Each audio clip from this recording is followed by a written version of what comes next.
Hey y'all! I wanted to clear up some speculation about why I moved to SF while you get ready with me. Okay, so I ran into this Reddit thread actually that I just wanted to clear some of that up. Let's get into it. But first I gotta put in my eyes. I'm pretty blind. When we go performing Beige Arts Rite of Spring, one of my contacts actually fell out. So right before my big solo, I was just completely blind. Okay, so here we are. First we gotta put on sunscreen.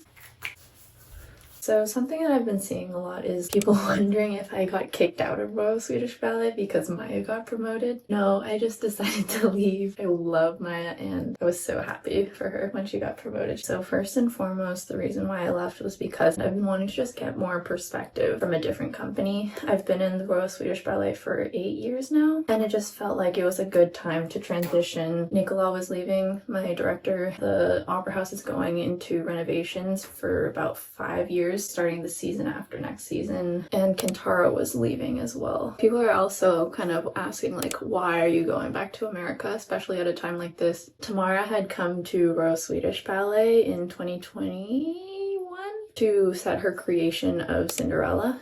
And so I worked with her for like a pretty substantial amount of time. I really admired how she's just such a boss bitch. I wanted to work for her. Either right before or right after that, she took over San Francisco Ballet. So I've had my eye on that company for a while. I loved the direction she was taking it in. SF was always like one of my first choices for new companies I wanted to go to. Another reason is Ethan actually retired from ballet. He's like, I'm done. I don't want to do this anymore. So we needed to find somewhere to go where it wouldn't be tough to get a visa for him because he's not going to be working at the same place as me anymore. And we were thinking of like, okay, where does he have a passport? The US and the UK. I would love to work in the UK, but in the end, I would be closer to family. And I know Tamara already, so that's a huge plus. Basically, it all really worked out to go to SF. I can't multitask. This is really hard for me. We're currently renting out his parents' house in SF. They're currently living in Chicago, so it all really aligned. I'm also like super close to home, so I can just go down to SoCal for the weekend to visit my family. I did go down to SoCal last weekend. I saw my family and some of my relatives, and it made me really just realize I've been living on the other side of the world for so long now, since I was 15,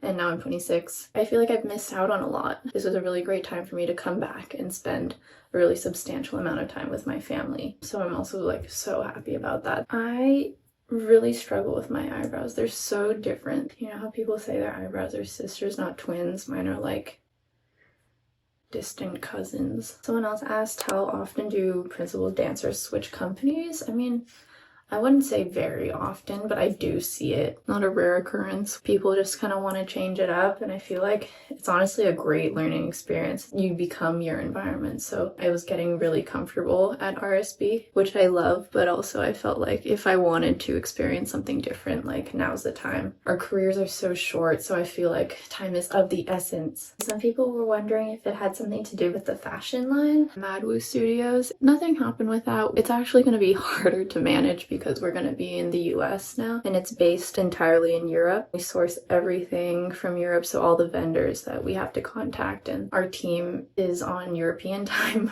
So we're having meetings and calls super early in the morning or super late at night, which is pretty tough. Ethan is able to go back and forth from SF to Sweden pretty often. We're planning to release this winter, ideally before Christmas, if everything goes well. We're getting it together. We're working on size grading, finishing touches with the prototypes. We got a new machine for Maria, our seamstress, who's absolutely incredible. She can make nicer seams for the leotard and the sleeves. And then we hired a manufacturer, Sea Birkett, for making the jeans. Guys, I love those jeans to death. Like, those were the things that I was the most nervous about, and in the end they turned out to be my favorite thing. Be excited. The hardest thing about leaving Royal Swedish Ballet was having to leave my community there. You should have seen me, Ken, and Will the last day. William made like this 30-minute long video of just memories from the beginning to end of our time at Royal Swedish Ballet, and we were in a puddle. We were all like group hugging, just like in a pile on the floor, just sobbing. We still talk every day. We're always calling each other. It's hard to not see them every day. I feel like I'm doing my makeup really bad because I'm like doing it on camera. Another reason I wanted to come to SF is because of the rep here. I wanted to do more neoclassical stuff. That's my favorite thing to do. Very heavily influenced by William. We're currently working on Mere Mortals. It's this AI creation they did a couple years ago. It's about the story of Pandora. She was given this gift from the gods, and she opens the box and she releases all the sorrow and misery into the world, but she also releases hope.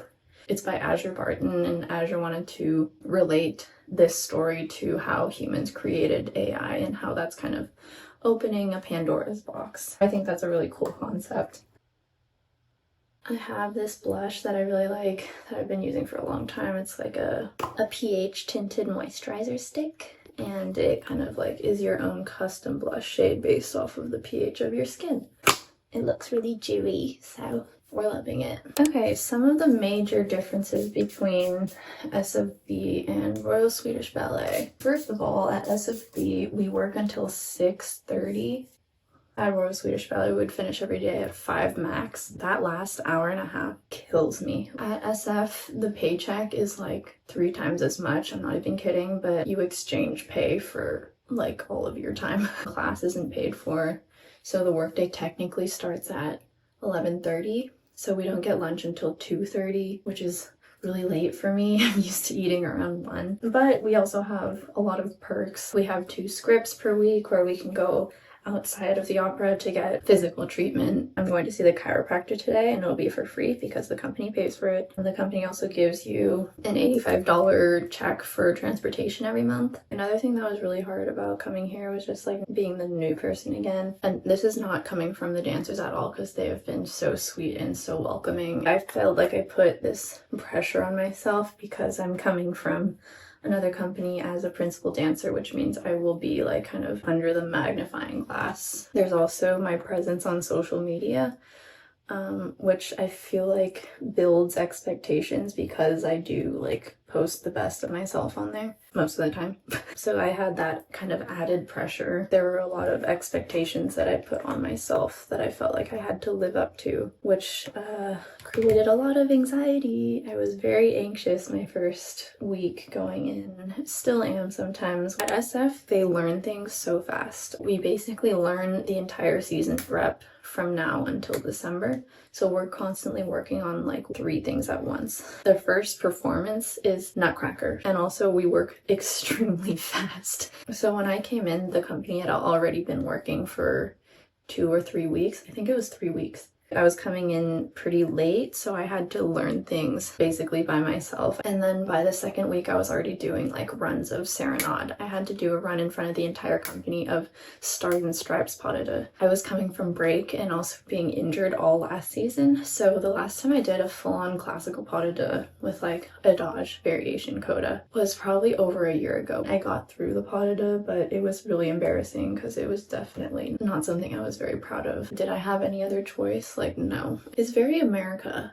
It's a very American mentality where you just go, you do it. They work very fast-paced. Royal Swedish, we would have rep and then we would only work on one thing at a time. Learn the rep for like about a month, then perform it for about a month. But I'm also like kind of enjoying it because I get bored pretty easily. When I was working on something for a month or more, I was like actually going crazy. I would spend all my energy rehearsing that piece, and then once we actually got to the performances, we were all so burnt out. So this might be like a nice change of pace. I heard performance season gets intense. Honestly, I'm already feeling pretty comfortable in the company. I had some people that I already knew from when I was growing up, like from YGP or from school. Like in my last vlog, you saw Simone, and I've known him for such a long time. So that was so comforting. I'm naturally not a very extroverted person, so it took a lot of energy for me to introduce myself. Now people are more used to me, and it's not like a thing.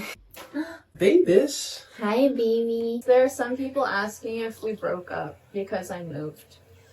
Well, as you can see, we didn't. The girls came with us on the flight too. We were so nervous. We had to take the girls to the vet to get them checked out and vaccinated and get little passports for them. Our cats are European citizens. Look at this.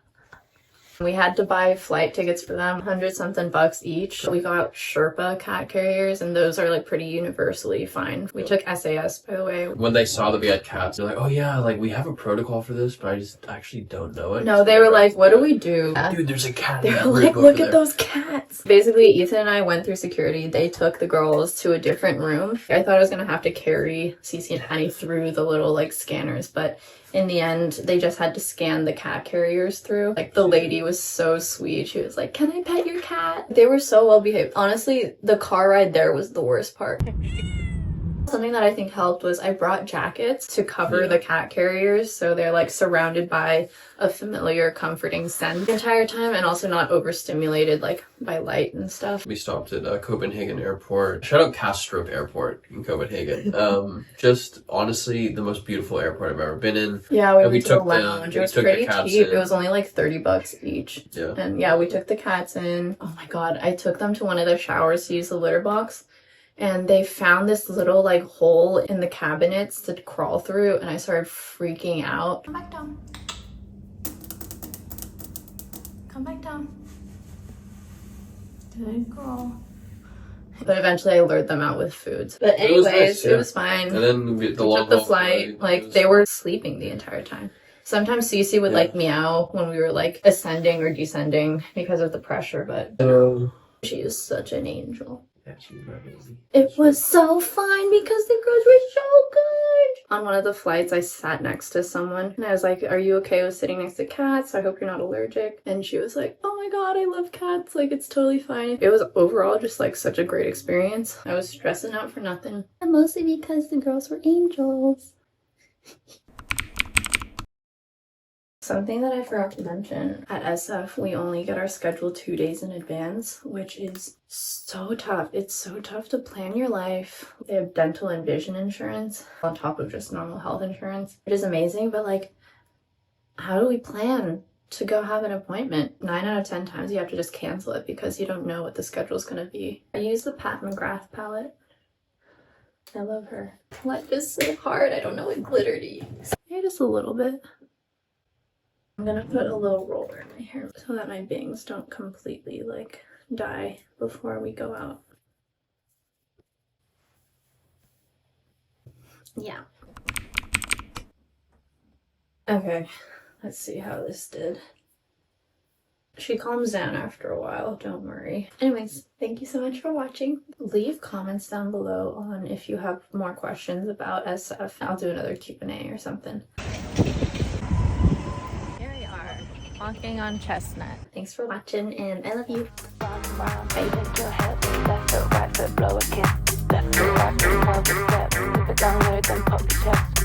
Bye.